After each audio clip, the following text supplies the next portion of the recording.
C'est comme l'Indienne, comme ça, monsieur dame qui arrive chez elle, partie pour la vermine également. Vous savez, les Indiens, quand ils se voient, ils disent toute la même chose. Elle est partie pendant 6 mois. Elle revient arrangée comme ça, comprends-tu? Puis elle rentre dans la hutte de l'Indien. Elle le regarde, elle dit « How? » Never mind how. Elle dit « I know how. » Elle dit « Who? » Parce que dernièrement, à l'expo, monsieur dame, c'était effrayant, vous savez. À l'expo, c'est terrible. Je savais, vous allez à l'expo, là. Si vous voulez manger un bon steak, allez dans la ronde.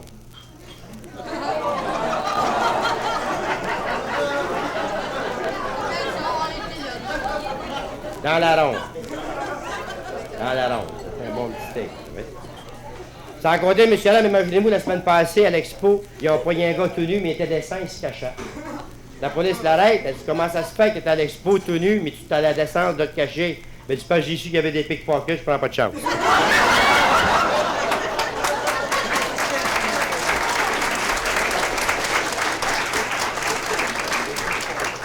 Parce que même à l'expo, au jour, monsieur là, il s'est passé quelque chose de drôle, vous savez. Il y avait justement une petite sœur qui était là, il y a toutes sortes de sœurs, des catholiques, des non-catholiques. Il y en avait une qui était là, elle aussi était manchée, zégabayi, pochine d'ombré, parti pour la barmine. Il y a un gars qui s'était effrayant de voir ça l'autre jour, à une sœur enceinte. Le gars dit, excite-toi pas, puis commence pas à critiquer la religion pour ça, c'est pas de sa faute. C'est une petite sœur qui vient du Vietnam, les gars sont assez malhonnêtes là-bas, qui les prennent de force, ils les organisent de même, ils viennent ici pour les organiser, les traiter, elle mérite ça, c'est pas de sa faute. Le gars dit, je m'excuse. Il était un peu pacté, puis le soir, il est fort, puis il voit la petite sœur en cours, comprends-tu, à manger de même. C'était allé au Congo, cette affaire-là, comprends-tu, il tape sa bédaine. Il dit, Congo, ma sœur? Elle dit non, concile.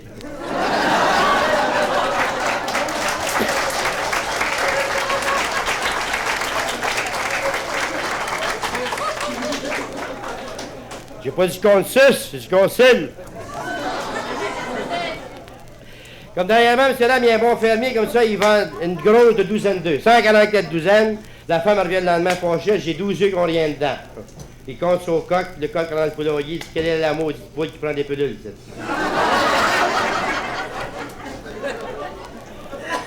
Parce que dans le même poulailler, messieurs, dames, dans le même poulailler, il y avait justement 2 poules qui étaient là, qui ne s'occupaient pas du coq du tout. Ils ont demandé pourquoi, ils ont dit c'est 2 poules aux poules. Parce que dernièrement, en Australie, messieurs, dames, il y avait une parade de kangourous comme ça, puis un petit bébé kangourou, comprends-tu, qui sortait de la poche de la bonne femme. Sorti. Son père dit, veux-tu embarquer dans la poche de la main? Rembarque dans la poche de la main, 2 minutes après, sorti de la poche. Ça fait 20 fois qu'il sortait de la maudite poche.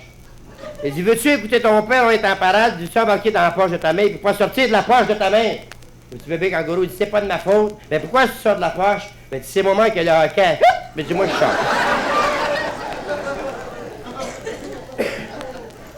Ça faisait pas très longtemps, messieurs, dames, vous savez, au festival de Cannes, au festival du film, comme ça, les acteurs sont tous là, bien entendu. Il y avait Brigitte Bardot qui était là, légèrement paquetée. Elle a monté sa table, elle dit, mon nom est Brigitte Bardot, la plus belle, la mieux faite. Elle dit, c'est moi, Brigitte Bardot. Elle dit, 36, 24, 36. Ils ont trouvé ça cute en premier, ça a marché, mais ça fait 2 heures que ça durait. Elle dit, rien, je suis Brigitte Bardot, elle dit, 36, 24, 36. James Bond, t'as bien paqueté. Il monte sa table, il dit, oh, paquet de nerfs. Il dit, t'es Brigitte Bardot, il dit, 36, 24, 36. Il dit, moi, c'est James Bond, il dit, 007.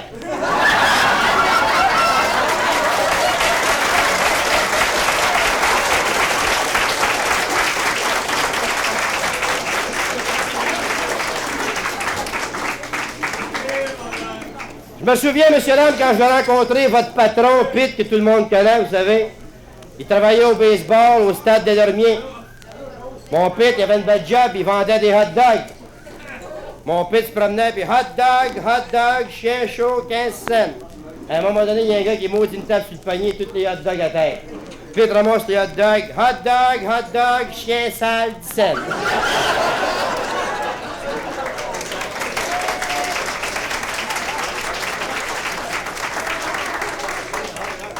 Mais une affaire que je peux vous dire, messieurs, dames, j'y ai fait le disque ici, je l'ai dit d'avance, parce qu'après avoir travaillé 2 fois, on s'est aperçu qu'on avait un public en or, c'est vrai, la preuve, c'est qu'on est venu faire le disque ici, parce qu'on a pu le faire à Montréal. Mais surtout, moi, j'admire l'honnêteté du patron. C'est un gars honnête. La première fois que je suis venu ici, messieurs, dames, il y avait un gars pacté à bord, tout le monde le connaît, il dit, hey, je pète pro, il dit, ouais, je scotch. Puis il donne un scotch, le gars donne un vin, comprends-tu? Il envoie le scotch, il oublie son change. Puis il a attendu qu'il soit rendu à la porte. Quand le gars était rendu à la porte, puis il pognait une éponge, puis il cognait sur le comptoir pour le rappeler.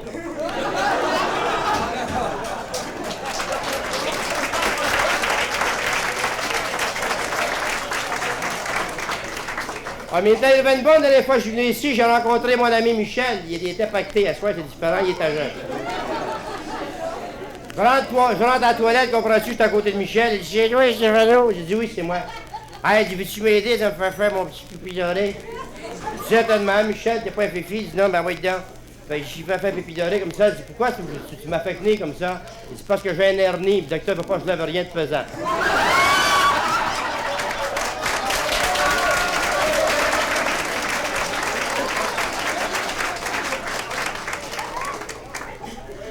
Comme il y a un patient comme ça, messieurs, dames, derrière moi, il va voir le médecin, le docteur, ça marche pas pantoute, mon affaire. Je me sens déprimé, décarotté, en bas canadien, déchaîné, au coton, fatigué, hâte de coton. Mais c'est bien simple, mon ami, ce qui vous manque, après l'avoir questionné un peu, il dit sortez avec les petites femmes, une fois par semaine. Il dit bien, docteur, le gars s'en va, puis il se pince une petite pitonne, comprends-tu, puis il revient 2 semaines après, tout rougeau, tout fier. Eh, maudit docteur, c'est bon pour le mettre, hein? Sorti 2 fois par semaine au lieu d'être avec une petite femme, regarde, je t'en perds. Ça va mieux, il dit sors 3 fois par semaine. Le gars sort 3 fois par semaine, là, il revient, comprends-tu, puis il saute partout. Que je m'en fais docteur, il dit essaye 4-5 fois par semaine. Le gars s'en va, puis il revient 2 mois après. 4-5 fois par semaine, là, docteur, il dit vous êtes à votre maximum, il n'y a rien de mieux. Continuez 8 fois par semaine, vous êtes entraîné. Le gars le regarde, tu trouves pas que c'est un peu trop pour un curé de village?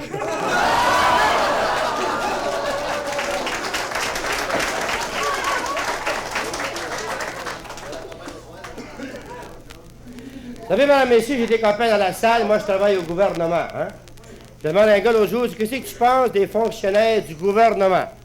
Il dit, mon vieux, les fonctionnaires du gouvernement provincial ou fédéral, c'est comme des livres dans une librairie. Il dit, les moins importants sont placés plus haut. Parce qu'en venant avec un fonctionnaire, l'autre jour, messieurs, dames, je suis allé dans un restaurant comme ça, le gars demande un hamburger, comprends-tu? Et qu'il donne un hamburger, puis il trouve un poil ça de là-dedans. Le gars, c'est pas propre cette affaire-là, je vais voir la cuisine. Ah, j'ai pas question. Là, dans l'hamburger, puis un autre poêle en dessous. Alors, le gars s'en va dans la cuisine, comprends-tu? Puis il aperçoit mon gros couple qui était là. Un gros Syrien, comprends-tu? Fait des boulettes de steak haché, ça sort sur des bras, puis...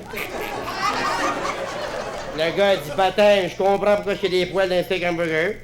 Le gars dit, Syrien, il vient demain, il va faire des trous dans les bain, tu vois si ça marche.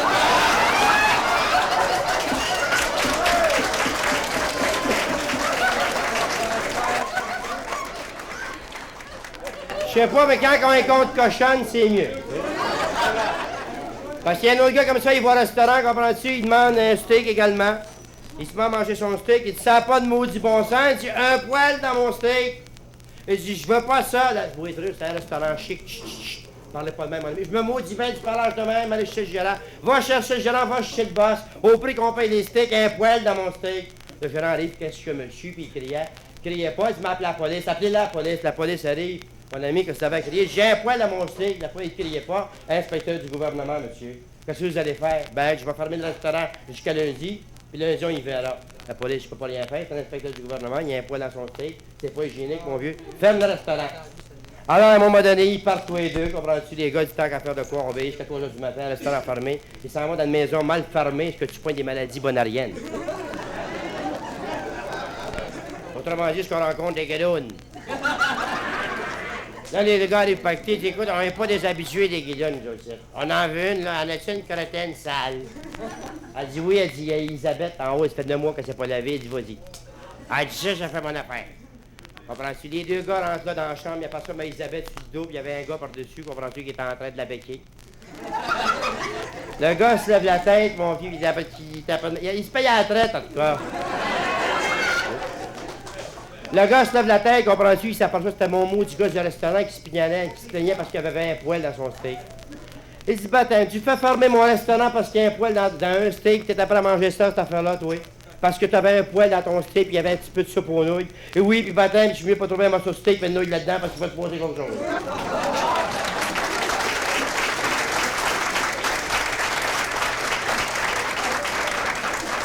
Messieurs, dames, nous vous remercions de votre bon encouragement. Encore une fois, vous avez été des plus gentils, ça me fait réellement plaisir.